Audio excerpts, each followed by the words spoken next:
Welcome back to Shovan online English school.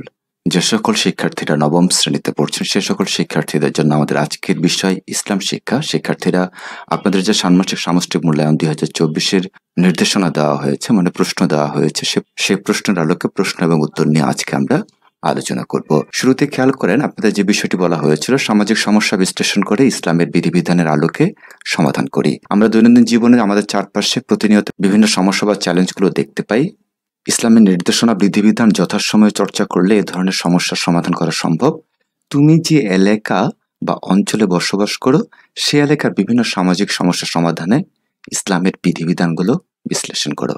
তাহলে প্রথমে আপনাদের সমস্যা নির্ণয় করতে হবে, প্রথম কাজ, এবং পরবর্তীতে সেটা সমাধান করতে হবে। তো চলুন আমরা পর্যায়ক্রমে সবগুলো কাজ দেখে নিই। আপনাদের কাজ একে এভাবে লিখতে হবে ছক করে, আমি যা খুঁজে পেলাম এবং প্রথম বন্ধু যা খুঁজে পেল, এইভাবে আপনারা লিখে দেবেন। আমি যে কয়েকটা নিয়েছি। এরপরে 2 নম্বরে সমাধানযোগ্য সমস্যা নির্বাচন এবং পরিকল্পনা প্রণয়ন। উপরোক্ত যে সমস্যাগুলো আছে সেখান থেকে একটা আপনাকে নির্ণয় করতে হবে, নির্বাচিত করতে হবে। সেটি আমরা নিয়েছি বেকারত্ব। সমস্যাটি নির্বাচনের পক্ষে যুক্তি দেখাতে হবে। আমরা ঠিক এরকম করে ছকে দিয়েছি, আপনারা ছকে দিয়ে দিবেন। এরপরে সমাধানের পরিকল্পনা করতে হবে। আমরা চ্যালেঞ্জটা নিয়েছি বেকারত্ব। চ্যালেঞ্জটি সমাধানের উদ্দেশ্য এলাকার বেকার যুবকদের কর্মসংস্থানের সুযোগ সৃষ্টি। সময়টা আপনাদের নির্ণয় করতে হবে যে কতদিনের জন্য আপনি এই চ্যালেঞ্জটা নিচ্ছেন। সেটি হচ্ছে 6 মাস। কার কার সহায়তা প্রয়োজন? সেক্ষেত্রে আমরা স্থানীয় ব্যবসায়ী, এনজিও, মসজিদের ইমাম, স্ব দায়িত্ব বন্টন। আপনাদের দলে এগুলো ভাগ করে দেওয়া হবে।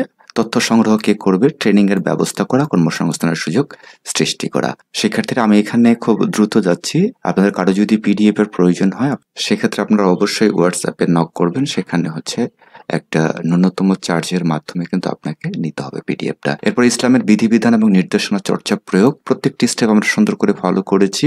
নৈতিক ও মানবিক দিক সেটাও আপনাকে লিখতে হবে। এবং তৃতীয় কাজে রয়েছে প্রতিবেদন লেখে। বিষয় স্থানীয় মসজিদের উদ্যোগে বেকার যুবকদের জন্য প্রশিক্ষণ কেন্দ্র স্থাপন। আমরা স্থানীয় মসজিদের উদ্যোগে এই কারণে নিয়েছি যেহেতু এটা ইসলাম শিক্ষা এবং ইসলামের আলোকে আপনাকে আলোচনা করতে হবে। এইভাবে ভূমিকা নিয়ে নেবেন, উদ্যোগের উদ্দেশ্য নেবেন, উদ্যোগ গ্রহণের কারণ, কার্যক্রমের বিবরণ এবং প্রশিক্ষণ কেন্দ্রের কার্যক্রম কিভাবে সেটি চলমান থাকবে সেই জিনিসগুলো আপনারা লিখবেন। বিস্তারিত প্রতিবেদনের ঠিক যেভাবে লিখতে হয় সেটা আমরা দিয়েছি। এখান থেকে আপনাদের ফলাফলটা কি আসতে পারে এবং সর্বশেষ আপনি এটা লিখবেন। এবং 4 নম্বর যে কাজটি আপনাদের দেওয়া হয়েছে সেটি হচ্ছে ইসলামের বিধিবিধান দৈনন্দিন জীবনে অনুসরণ করি। বিষয় বেকারত্ব এবং সেইটার আলোকে আপনাদের বেশ কয়েকটি স্টেপে অ্যান্সার করতে হবে। সেটি হচ্ছে 1, শিক্ষা ও দক্ষতা উন্নয়ন, প্রতিদিনের অনুশীলন। 2 নম্বর, কাজের প্রতি সম্মান, প্রতিদিনের অনুশীলনে আপনি কি কি করবেন সেই বিষয়গুলো। 3 নম্বর, ধৈর্য ও পরিশ্রম। এভাবে পয়েন্ট আকারে সুন্দর করে আপনারা লিখবেন, এই যে হাদিস থেকে দিয়ে দিবেন। প্রতিদিনের অনুশীলন, আপনি কি কি করছেন। এভাবে আপনাদের প্রশ্নটা রয়েছে বিধায় এটা সাজানো হয়েছে।